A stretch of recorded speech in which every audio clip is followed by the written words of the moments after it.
has anyone, and I would love to know if anyone's researched this, because when we're talking about social media, and I have a probably a good robust amount of people on my social media. I probably can touch 10 to 15,000 people with a post. But that's not natural. And when I say natural, I'm saying historically, when we're talking about telling our story, conveying a message, that message could, live in my house, could probably extend out to my block and, maybe my classmates or something if I'm in school, if I'm in a school setting.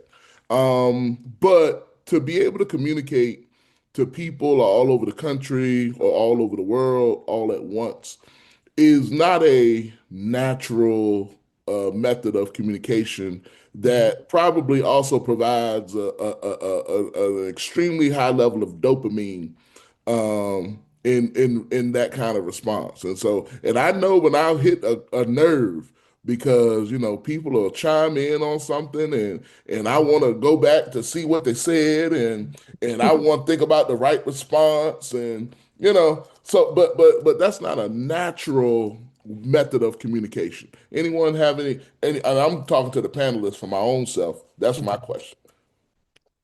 It's not anything that I have researched, but I'm curious to know, Judi, you. Yeah, and I don't know this work super well, Roy, but I think the number is about 150 in the past, I think, but you should fact check me. Absolutely fact check me.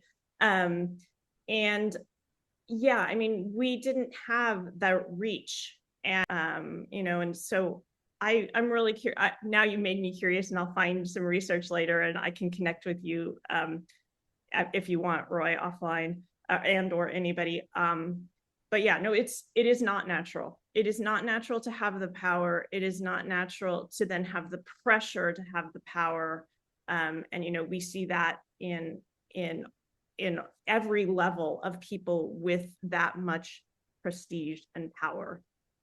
So I'll stop there because I don't actually know. And I my fingers are itching to go look in the research database. So I'll stop talking. Yeah, so I want to jump in. I've got three things. One, Roy reminded me that I should explain that my views do not represent the U.S. Department of State. I'm out of habit of saying that. Me too. Two, yeah, absolutely, Roy, what you're saying. And our laws, our culture, our parenting, none of it has kept up with this. Our social norms, like our ability to grab a megaphone and tell the world something, none of our guardrails have kept up with that and given us guidance on that.